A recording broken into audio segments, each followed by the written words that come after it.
Oh man, it's Black History Month, and you know how we're doing. We have to highlight individuals who had achieved significant levels of accomplishments in their own respective fields, but more importantly, they've reached back and created opportunities for others. K-Mac, outstanding, and that's why we decided to do the Salute the Champions here from the Sports Shop. We get an opportunity to do this every year for Black History Month. We get an opportunity to recognize those individuals doing significant things, and this 2019 Salute the Champions recipient is pretty special because they've been on the show quite a few times. But you know what? Right. They're being recognized for something you probably wouldn't even imagine. Now, even though he had a big game last night, he was on ESPN, had a real nice jacket on. I know, right? I mean, I want to try to find where he got that jacket from. Big time. Let's go to the Sports Shop. Our next Salute the Champions recipient, Coach of North Carolina Central University Eagles head basketball coach, LeVelle Moton. Coach, what's going on, man? How you doing? Man, what's going on, man? How y'all doing? We're good. Coach, what's up with the jacket, man? Everybody knows. I saw my man Alexander give you some props on the jacket. What's up, man? Well, man, I'm happy to be on the show because they said for Black History Month you get a check for being recognized. So I still owe a little bit on it. So. I got it out of layaway, just for the game, but they told me I still owe a couple of $100 on it, man. So I get that check from y'all. Well, first of all, congratulations on a big win last night over the South Carolina State. Man, you guys are closing out pretty strong for the season. I appreciate it, man. We playing well at the right time. We had some hiccups, some injuries, but we had no excuse basketball team. Our starting point guard missed 9 conference games. Right. Mm-hmm. We just had to find a way to kind of fill in, and we're using the three-headed monster at the point, and we're starting to play well and defend, and pretty much buy in and share the basketball. And man, good things happening, and this the time you want to be doing it. Well, it's not all about you, the coach. Let's talk about you, the person. That's why we're recognizing you. A lot of people may not know that. I mean, obviously you're a great coach, but there are a lot of other things that are going on in your life, and that's why we want to honor you and salute you today. But talk about just initially growing up, man. And I know it's been well documented, but it wasn't like a silver spoon in your mouth, and how you persevered and really achieved to the point where you are today. Man, I've been fortunate. I am pretty much the product of what happens with God's favor and mercy, and when you surround yourself with people that pour into you and invest in you. I definitely didn't do it alone. I needed a lot of help, man. And, as I think back and reflect, I had some amazing teachers. I had an amazing mother. I had an amazing grandmother.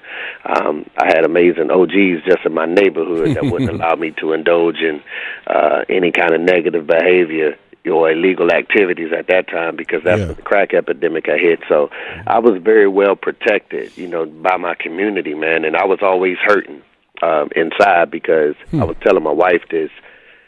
I didn't have a father. So at that time, whenever we went to school, it seems like everyone was always asking, where's your father, show and tell day, blah, blah, blah, when you're young. And I would lie. I would always say the first thing that popped in my head, man, he in Vietnam. And this the 80s. Vietnam wasn't even happening. You know what I'm saying? Like, you picked the wrong one, but they didn't know. Yeah. I'm just finessing a bunch of third graders. Right. Me for believing it. But I made up my mind, man, that I wanted my name to mean something. My name wasn't respected. The Moton name wasn't respected.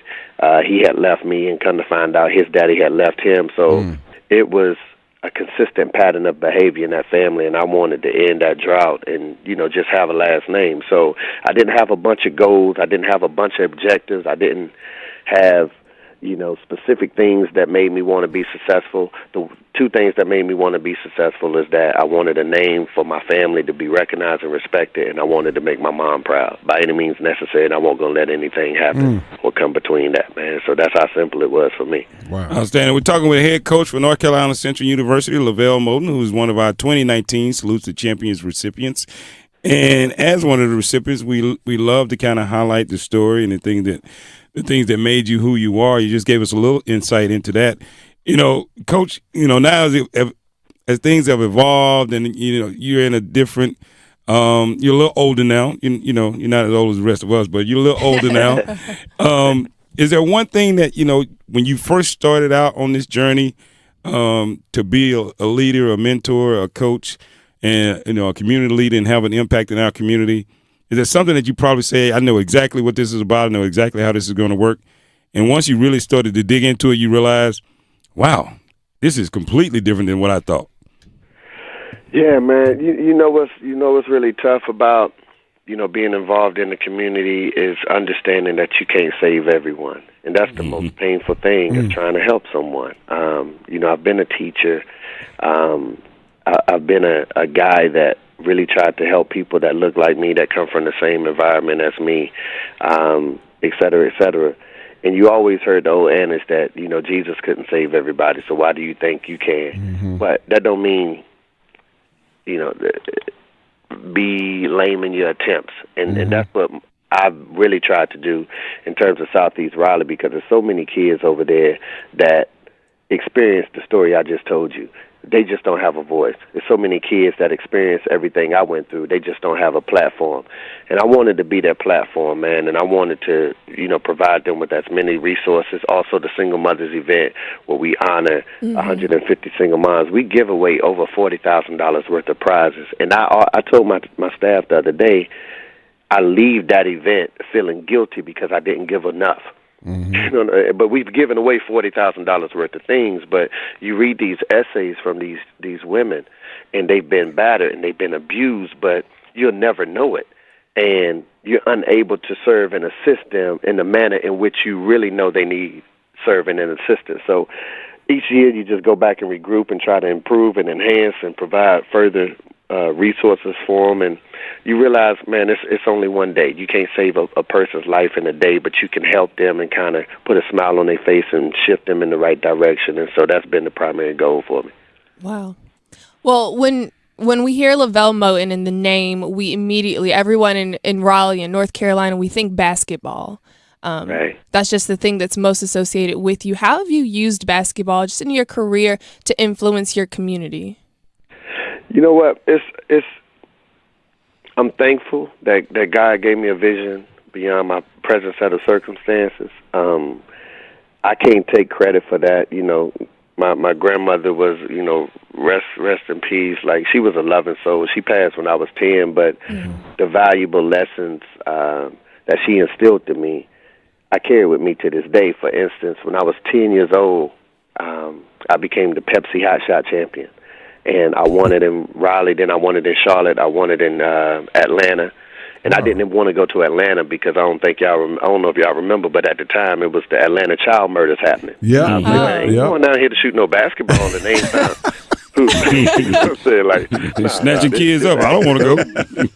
No, I'm not doing that. But she told me to go, and she allowed my mentor to go with me. And what I didn't know, when I won the Atlanta region, I would shoot at halftime of the NBA game on national television at 10 years old. This was the Bulls and the Wizards. This is 1985. Wow. Right?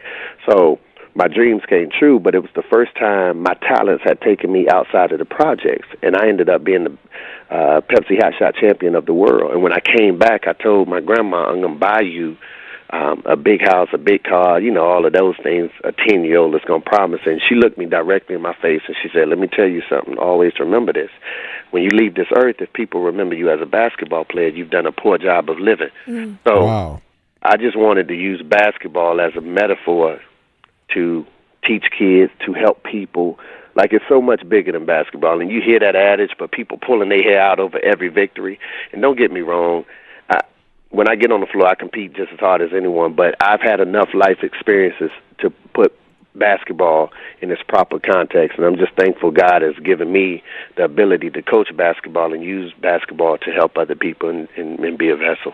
Wow. That's amazing. Yeah, it's amazing. We're talking to 2019 recipient in this class, Coach LeVelle Moton, the Salute the Champions. Coach, our last couple of questions, we'll let you get out of here. By the way, congratulations. You were honored over at Enloe High School along with P.J. Tucker and Nate McMillan. Talk about that real quickly.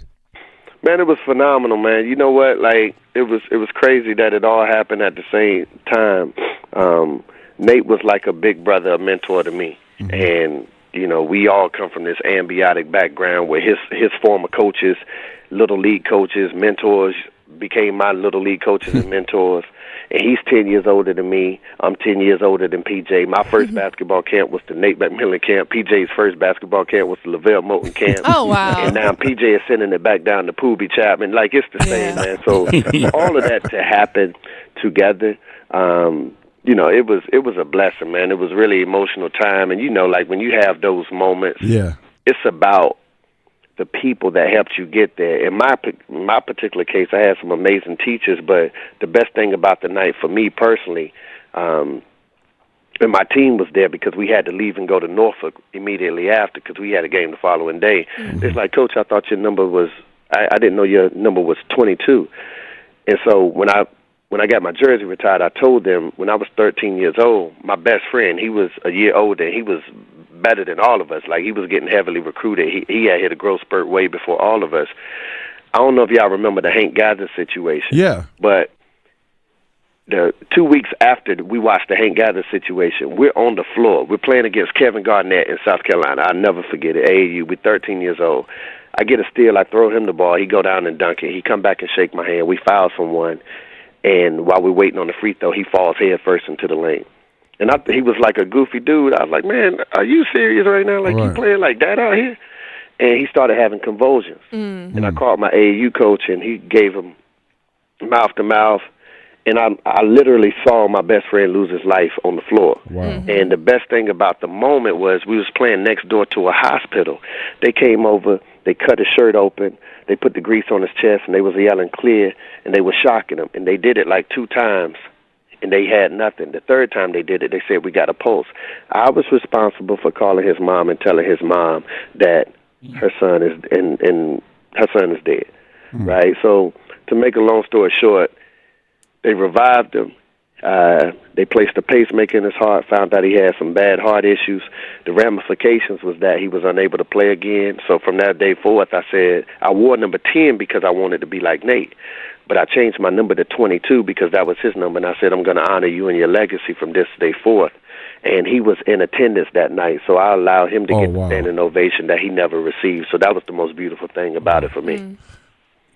Man, how can you follow that story? Hey, Coach, but we just wanted to highlight and daylight you, man. I mean, we see you on the court. You're a personal friend of ours, but we want to salute you and just raise you up for all the work you do in the community, man, in particular with single moms and that kind of thing. And it's noteworthy and it's noticed.